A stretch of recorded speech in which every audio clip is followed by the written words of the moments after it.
him. But yeah, Drogo, Strange, one of these guys has to pick up a win, and really will be, right? Like, you know, a couple matches ahead of the rest and can only really lose by their own kind of loss the next day. And they both have beatable opponents on the final day too. So very exciting stuff as we dive into the top right hand. No, we're on the bottom left side. I am terrible at finding the observers this week, CG. I've done it twice now. To the bottom left hand side, our red Protoss player is PtitDrogo. In the top right, as the blue Protoss, it is Strange. You know what it is? I think usually our observer hosts the lobby, right? But that's not been the case this week, so usually I just tap, you know, the first observer, and it's always the observer. And I'm just so in that habit. Yeah. But when it's not, I get punished and look a bit silly. I don't know. Does A like join later? Because they're almost always last too. Yeah, maybe. Had to scroll through every single one. I feel like that changed a lot though. Like I feel like that used to be the case, but now it's not so much the case. Yeah, I don't know what it actually does.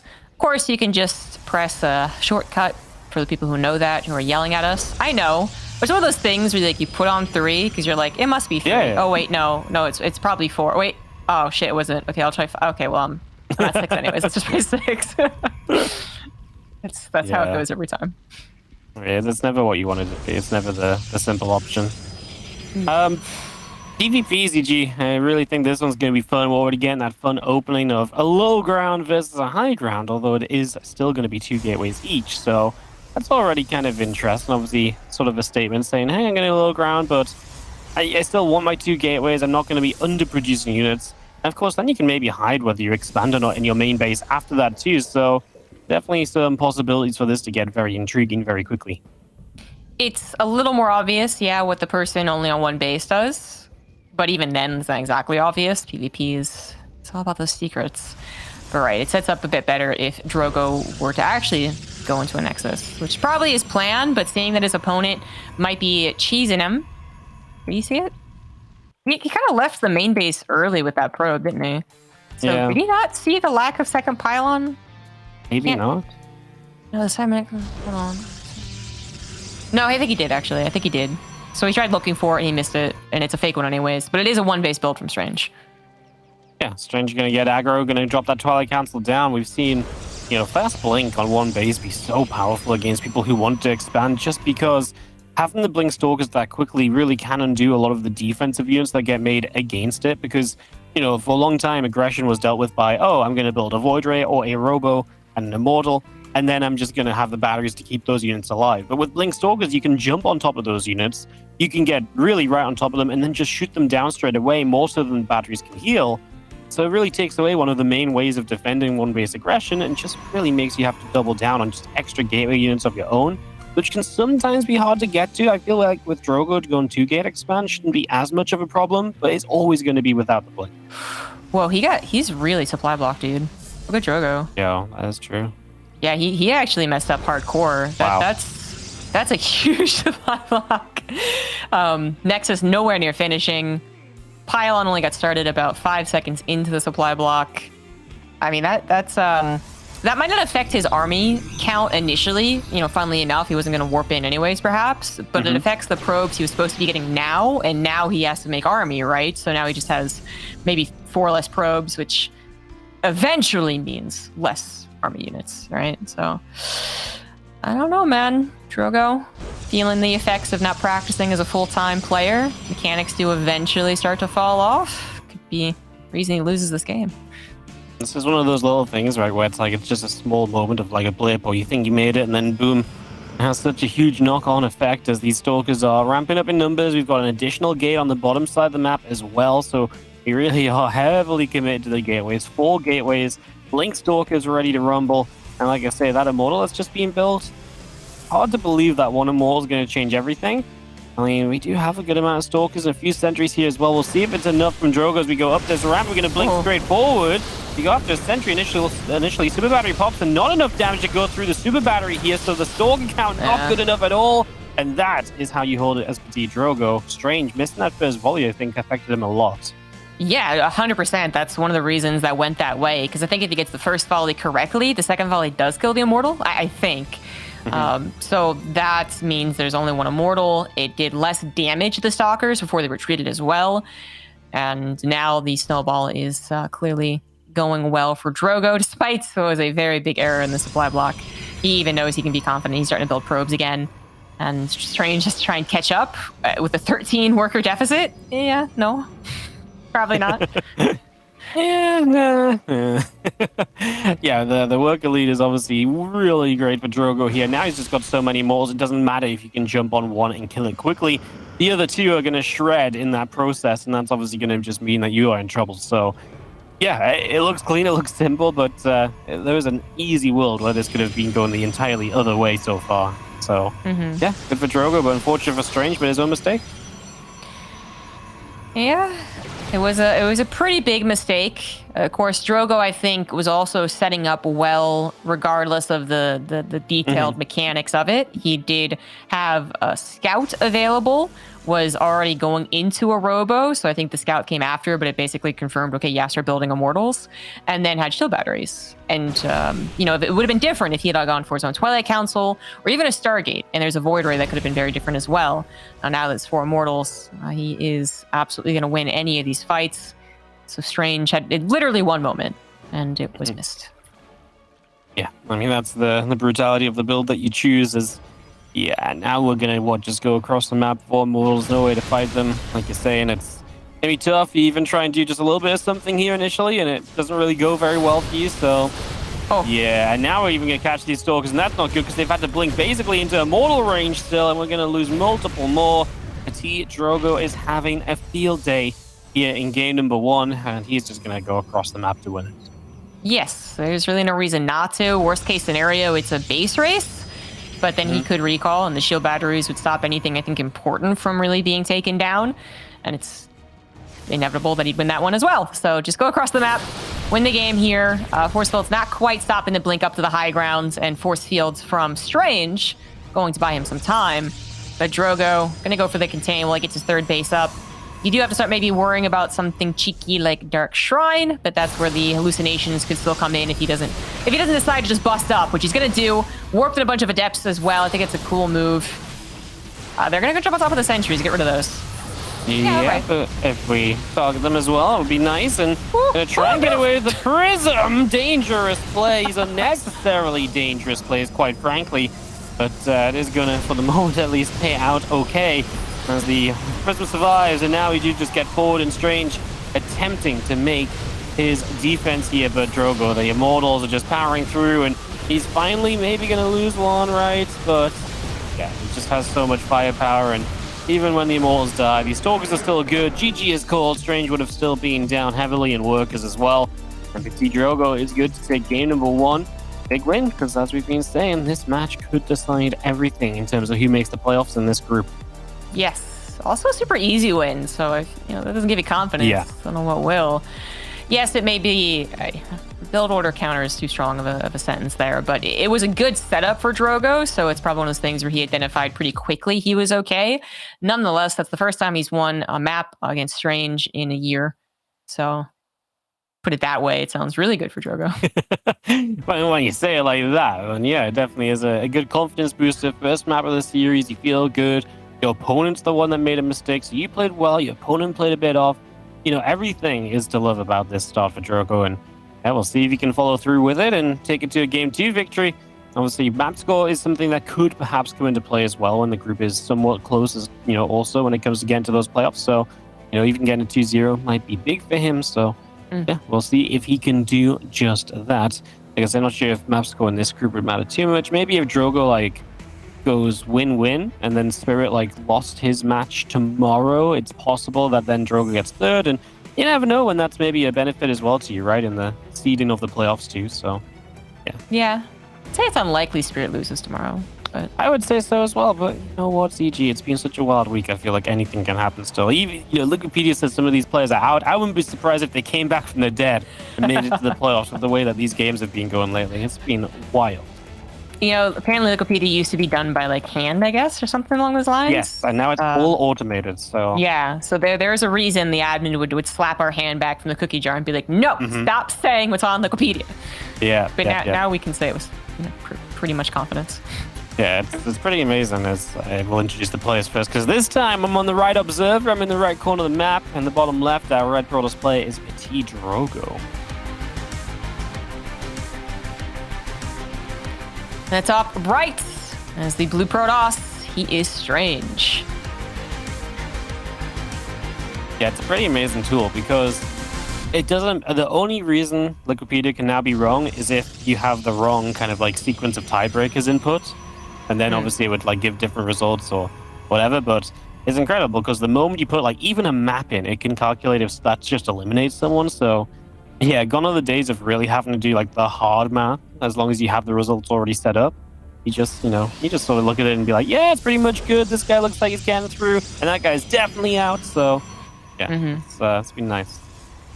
Yeah, actually, on that point, as we see the Group C graphic pop up, I think Wikipedia still has to be updated. Maybe on the Spirit game. Maybe something along those lines. No, I mean it looks good to me. Now. Well, right touch just on the bottom, which Red test on the bottom. Yeah, I guess so.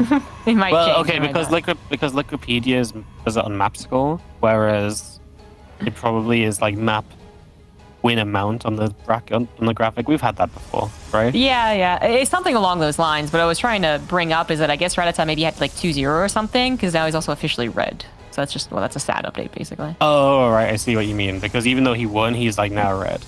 Yes. Yeah, he's now officially eliminated, anyways. Yeah. So it's a sad update, but it was because the graphic showed up. Now we get the official result as well, and we can talk more about this PvP, which was, this was self-contained, away from the ZVZ anyways. But just getting that update, and now back to PvP, which both of them decided to high ground expand on a map that you could low ground expand on. Yeah, all right. We got a map. We got a ramp on this map. Also, Strange, he didn't wall. Okay, now that's wild. Yes. Yeah. He has no fear about adepts. He's like, adepts, never heard of them. Not very adept at this game, then. His knowledge is not adept. Gal, shut up.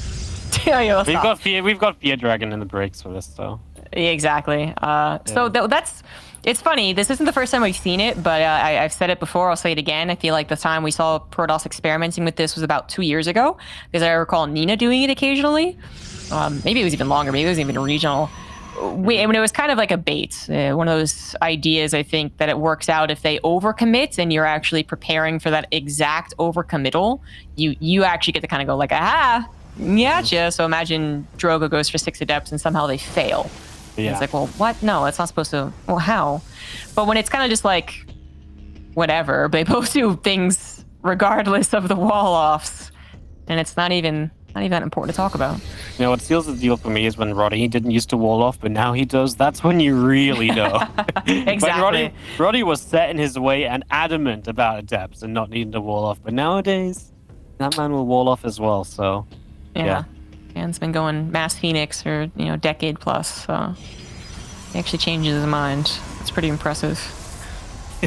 How long was he not walling off? Did I miss this? Was this like a first 6 months of Legacy of the Void? No, first 4 or 5 years. Oh until 2 years ago, I'm pretty sure. Oh my god! I think at this point it's been a long time, but it is definitely a serious amount of time. I'm pretty sure.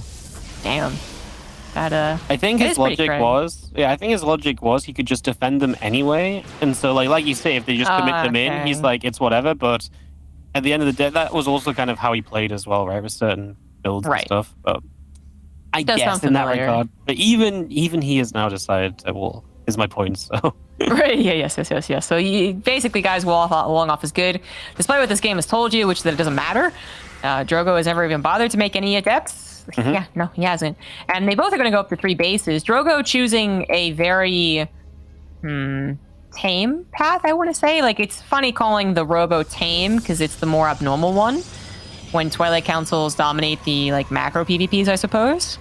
But to my eyes, it is. Like, the Robo opener into macro PvP means that you're not aggressive, you're not taking map control, you're playing it safe, you're playing it close to the chest. I don't want to call it boring because that's negative, but sometimes that's what I want to call it. Strange and Blink technically has that basically like a higher skill cap, right? Because PvP was Robo for so long. And then people started to really learn how to use Blink Stalkers to both aggress as well as defend effectively, which that was kind of the rub for a while there. Yeah, come to Dabs moving in, and Strange is like, well, you walled off and it made no difference. So there you go. 5 workers do go down, so that's actually a really nice start on Pickoff, right? Just going to equalize the worker count here. Obviously, Drogo's on a faster third, so it's nice to do damage, and we're going to pop up the glaives. Well, Strange is going to keep on living up to his name, which he has done repeatedly throughout this tournament with his build choices. Right. He has thrown in some strange maneuvers. So this is a old all-in. It's not unheard of. It's just old. Kind of difficult to scout as well, because you would assume the Twilight Council is researching, if anything, charge or finishing Blink or something, but not resonating glaives. Easier to scout once you see like 6 adepts just chilling somewhere. So that's kind of what Strange is going to be hoping to high. Well, it's not the all-in. I take that back. For Robotics Bay and a third base. Yeah. So it's just composition? Maybe, okay, maybe because there's no Link on the other side and it's a Robo, he says, well, Immortals aren't going to deal well with the Adepts, for example, so if the Immortals aren't going to deal with them, then when you get to Zealots, I'm going to be able to shred those, and your Immortals aren't going to, maybe he feels like there's still a timing there, but he will then transition to Robo Bay anyway, just so he has a backup plan. I don't know. That's my best guess. It is weird, though. Yeah, usually when it came to the Resident Glaives upgrade, it was an all-in, guys, and kind of it was stack defense, and then it was, if you can get to Archons, and the guy when Adepts kind of screwed. But even then, sometimes other things would happen, because Adepts have that mobility, they can threaten certain locations and still make it work. But to see it as part of a composition, that is much more rare. Again, I think I have seen it happen. Maybe it was Strange, so that would make the most sense. But I gotta say, from what I recall, I'm digging deep in my brain here, Wardy. I said I didn't really think it's gonna work out, and then it didn't. So I guess what I'm saying is I don't like it. I like the Disruptor's totally fine though. That's Gucci.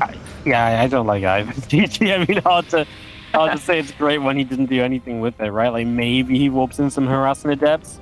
I think there was obviously a plan, and for whatever reason, he just feels like the opportunity wasn't there. So now he's just scrapped the idea.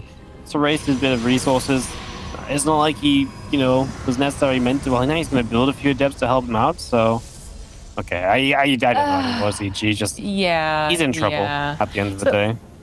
I do agree with that. Yes. So the Adepts, to talk specifically here, the Adepts obviously they're projectiles. They're not melee, so they can work with Disruptors a bit better, but. So they can attack the Zealots, hopefully, while the Disruptors kill the Zealots. The Adepts can pull back instead of like the now Kith that happens when charge lots face charge lots, and then the Disruptors kill their own charge lots.